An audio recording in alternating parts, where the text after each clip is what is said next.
Welcome back to another episode of... No? Okay, you're... Yep, sorry. I'm Lee. And I'm Richard. And we are exhausted.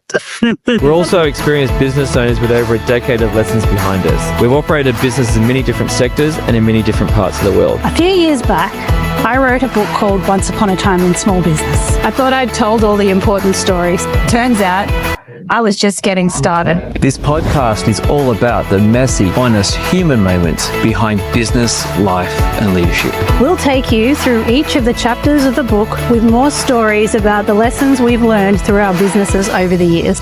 This is Richly Told.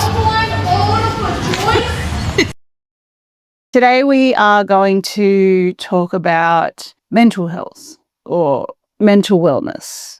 And we touched on this a little bit in our last episode, which was about balance. I think that this goes hand in hand with that. And so if you haven't seen the episode about the myth of balance, which is the one before this, maybe cue that up and go watch it after. Well, that was almost going to be a mental health episode. It was, because I think it's when it is too skewed one way or the other, that's when your issues with your mental wellness and mental health come in. Well, we decided it should have been its own episode. Yeah. That's why we thought we'd dedicate a bit to it. We're dedicating a whole episode to that.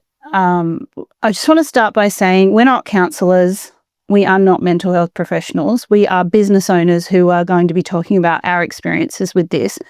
And if you do feel like you need to see somebody or speak deeper on the topic, then there are resources out there, Beyond Blue, or you can go see a GP, but make sure that you talk to somebody. It's different for everyone as well. When I was looking through Once Upon a Time in Small Business today, I actually came across a paragraph that I had written that talked about how I scheduled time every day to go for a walk or do a mental health check-in or just give myself that time. And it's something that I actually stopped doing. So that's something that kind of came up for me when I was looking through the book, was that it's your mental health check-in and your mental well-being is not like learning accounts or learning how to speak in front of people. It's something that you have to continually remind yourself of and check in on all the time, because it's really, really easy for it to lapse. Well, how does it manifest for you? Well, the whole reason this topic came up was because when we sat down to record the Myth of Balance, the episode, we got everything set up and put the camera on, and I couldn't talk about it. We started talking and a whole lot of other stuff came out, and we ended up having to turn the camera off because I needed a big check-in. So for me, I think it just internally it manifests as pressure, stress, build up. Externally, I'm not sure. I mean, you could probably answer that better for me externally, what it looks like. Well, it looks frantic. Frantic, yeah. Like you can't keep two thoughts together. And that is exactly what it feels like, I think. And for you, it's grumpiness. You're very withdrawn and grumpy. Well, for me, it presents as like a motivation. So that's why it comes across grumpy, because I actually don't want to do anything. Yeah. So when I'm asked to do something, it's just leave me alone. So what do you think is the reason, like what gets to that point? Because being in business is hard and it's stressful and it's lonely as well. So what do you think are the key things that get you to the point of... Well, I mean, you and I have a joke. I hate Monday. I get called Garfield. Monday. And today's Monday, and today it's early Monday morning actually. So not only did I have to do this on a Monday, I had to get up for it. But the lack of motivation for me comes in a lot of ways from anxiety. So the reason why I don't like Monday is because I'm anxious about what the week's going to bring. So I usually find by about 11 on a Monday, I'm firing and I'm good to go. The other reason why I can get this lack of motivation, this mental instability is I've been doing too much. Yeah. And I just want to break. And I'm just kind of a rebellion. I was actually going to say, I think that's what I was talking about with the episode on balance, is that I think that we both end up down this really bad rabbit hole when all we've been doing is focusing on work. Yeah. And when I say that, I mean, we do have a very busy life with our kids. So maybe the kids and work are the two things that we just focus on, and then we don't take the time to do anything else. Like it's literally get up, work, kids, sleep. And that's when it starts to get really, really difficult. And even, what's the word I'm looking for? Well, I get annoyed. Looking for a different word, but annoyed will do. I get annoyed. I get to a point where I just get annoyed by everything, because I just want to just have some time to myself. Yeah. I'm not like Lee. I don't have thoughts constantly bombarding my brain. I actually enjoy the peace and quiet. I like to sit and listen to music, and I like to read a book every now and then to kind of reset. Or I'll go do something that I enjoy doing. I'll go to the archery range and I'll shoot for a few hours.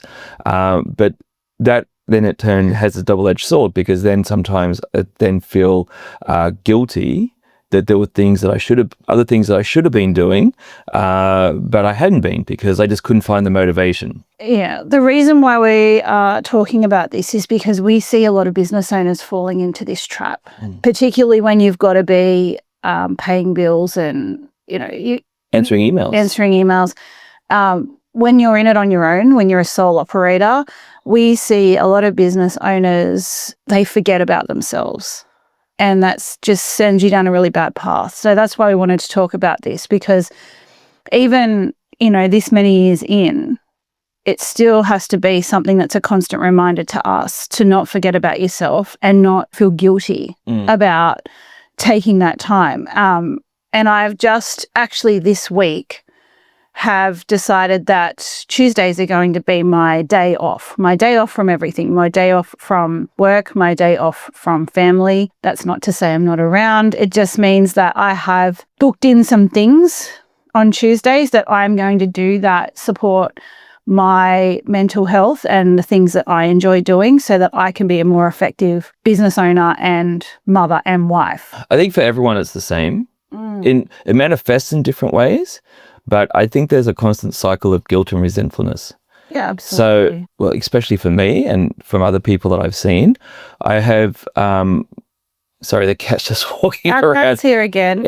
He just seems to love the theme of chaos. He just seems to love it when we record. He loves all the electronics here, and he loves just knocking, isn't that the thing about cats? They just love knocking things off. It's a way to get people's attention. To bring it back. What I was saying was, I get to this state where I'm just over it and I just want some time to myself. So then I take that time, then I feel guilty because there's things that still have to get done, because it's always something that has to get done. Then I get resentful towards the business because I have a right to have a life, but now I feel guilty about having that life, and then I get onto this loop. Yeah. And then what happens is the loops get faster. So I get guiltful, resentful, and then it keeps going to the point where I just go bang.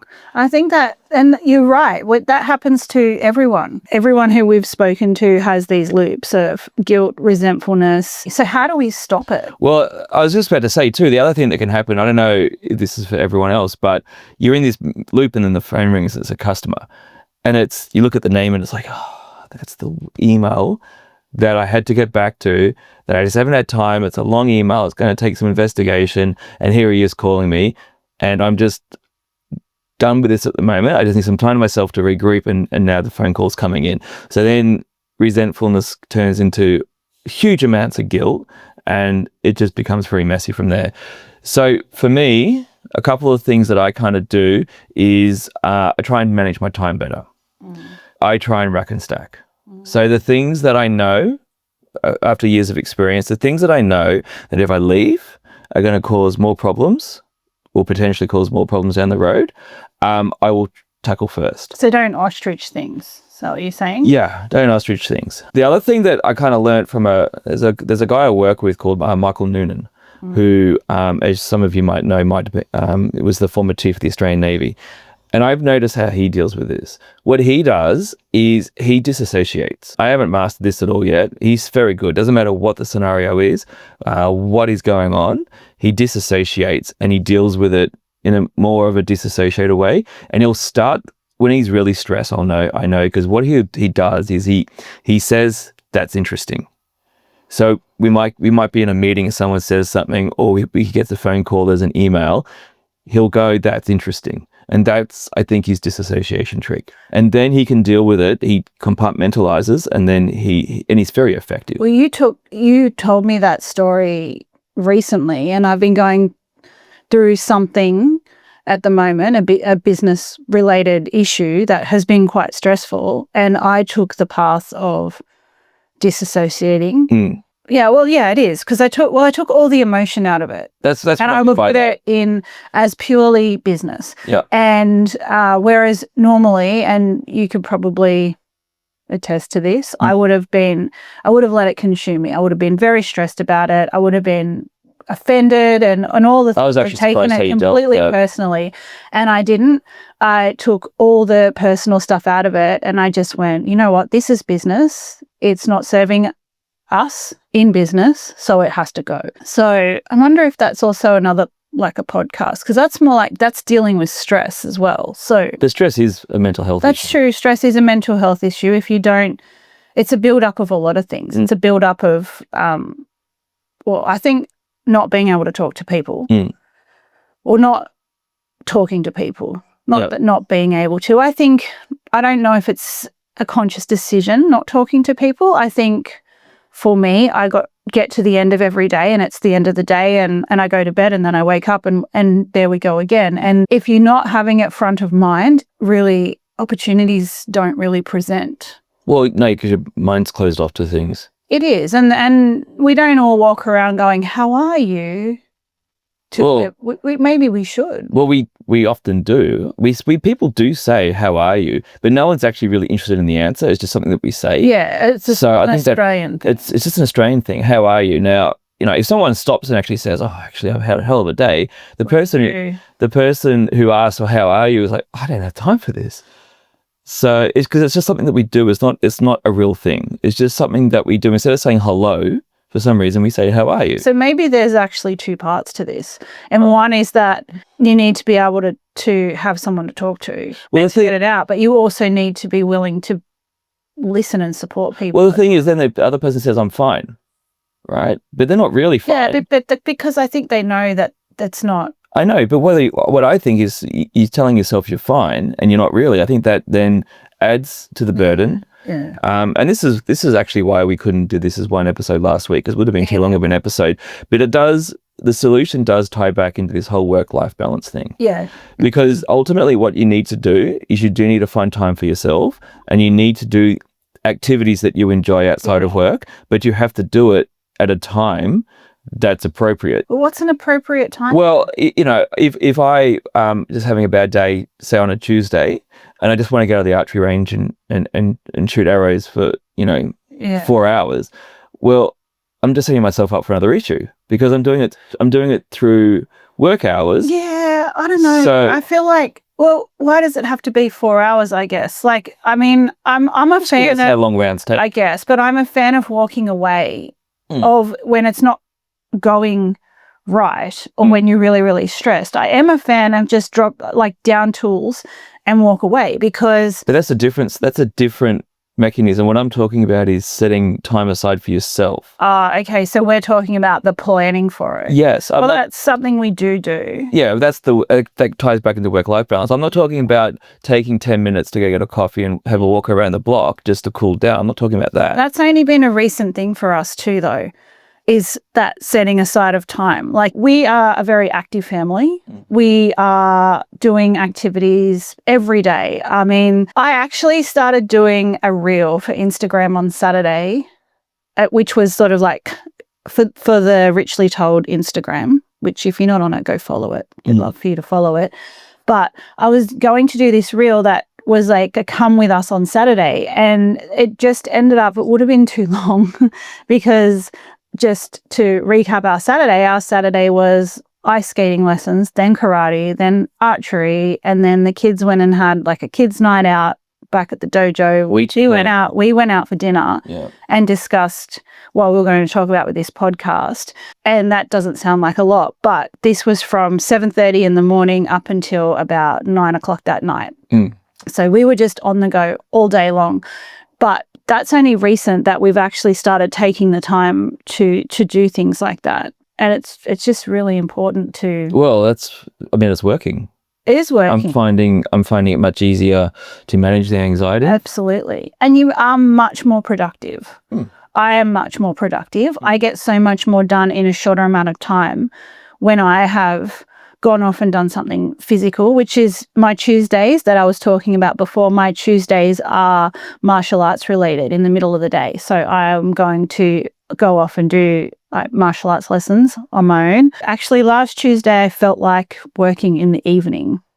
I don't have a hard and fast rule of this is my day off and I can't work. That's the balance thing again. Work when you need to or when you feel motivated to. But I think my point is the fact that I took that time away or that we are taking that time away every day, it makes us much more capable of managing our day and it becomes a more efficient work day. Yep. But I think what we're trying to say is what works for us is taking time to do the things that we enjoy. Otherwise, I was working crazy hours for years. I was working 7 days, probably 16-hour days, and I didn't come out of that at the other end very good. No. I put on a lot of weight in that period, and I wasn't a real joy to be around. You weren't happy. No. You were unhealthy and unhappy, and that is a pattern that you see in a lot of business owners and particularly a lot of business owners who are vocal about their journey. Well, I think also particularly men too. Men kind of take that on a lot. Who he did the KPI. Yeah. I can't remember his surname, but he's got some great books. He's an author and a business coach. And he did talk about how he had gotten really unhealthy. Like he had no balance. He had no focus on himself. Being physical and looking after yourself is really, really important. We only get one life. We only get one shot at this. You only get one body. We had to start looking at it like, do we want to look back and have missed it all? I remember saying to you when we started this, because I was fit and healthy then, that I was strong enough to do this, and I was for a while. But then after 10 years of it, I was the opposite of that. Looking back now, it was ridiculous. I don't know why I thought I could do it. But now that I'm regaining my health, I'm also regaining my mind. So hindsight, I guess. Listen to your lives. I mean, men don't really exhibit much common sense when it comes to this. Men. It's both of us. It's not just you. You were nagging on me a lot about this is ridiculous. We also both did the same thing. Like we both got really deep in it and didn't do well. I think it's equal, but I think it shows up differently. And I think that women are probably more vocal, wives are more vocal. We call it nagging. And I guess that's what it is, if you look at it unemotionally. But women are much more vocal in bringing it to front of mind. Well, men don't talk about this stuff. No, men don't talk about it. And you might see it and get frustrated with it in me, but you don't nag me about it. Maybe you should. Maybe I should. And if you are struggling to get out of bed in the morning and you are struggling to face the day, just getting on with it, that's sustainable for a short period, but you really need to kind of look at everything and maybe figure out what's missing. Like if you're in that spot, please make some phone calls.